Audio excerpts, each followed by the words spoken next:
We have predicted that mankind in the main will go into the pole shift unaware.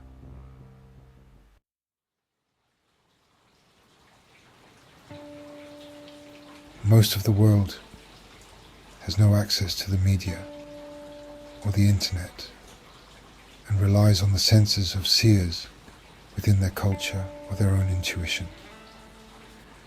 As prophets have emerged over the years, warning of the coming earth changes, other cultures such as Africa have also been rich in their own folklore, though the West has been unaware of this.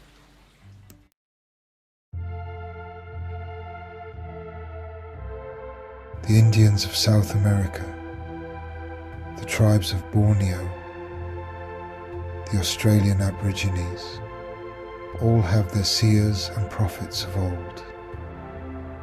You are aware of the Hopi warnings, the Red Sky story, but this is just a small part of the underground lore among the American Indian.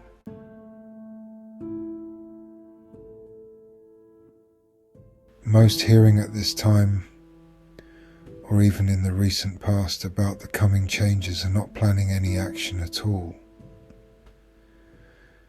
As astonishing as this may seem, this is because of a predictable set of steps the thinking process goes through.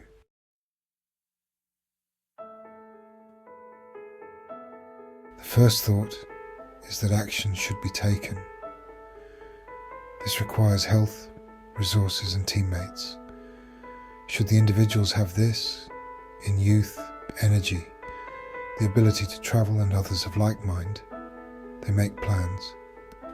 Should the individual not have this, in that they are in poor health, old and tired, or blocked from travel due to finances or responsibilities, they move to the next step. The next thought is what to do in the event the warnings are true. For those trapped by either inability to move or finances, the conclusion is either death or slow debility. Should the individual be strong enough to consider the warnings affecting their immediate locale and concluding that life would be horrendous afterwards, they subconsciously decide to allow death to overtake them and their loved ones. This is no different than the decision that those beset with cancer or the final stages of a debilitating disease make. They go with the flow. Should the individual be weak, frightened at the thought, they move to the next step.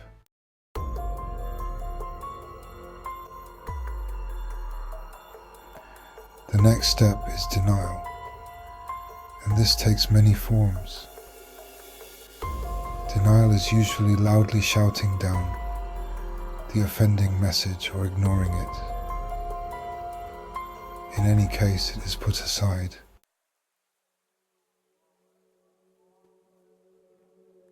Distraction is the final and lingering step that those in denial take. Work, play, overeating, overexercising, or getting drunk or dopey.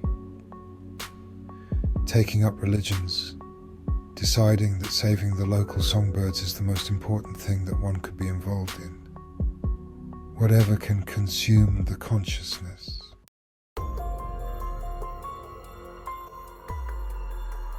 If a quiet resignation to death is not taken, will a frantic running about after false promises occur? This is unlikely to happen, in spite of the plans of the Hazelwood crowd, who hope to reap millions, if not billions, from the public due to their panic. Those in step one who have funds will make their own plans, and if they have no funds, will be of no interest to the ilk of Hazelwood.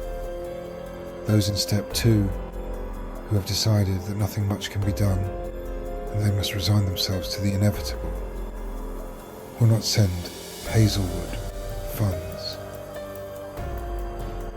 nor will they run into the arms of strangers.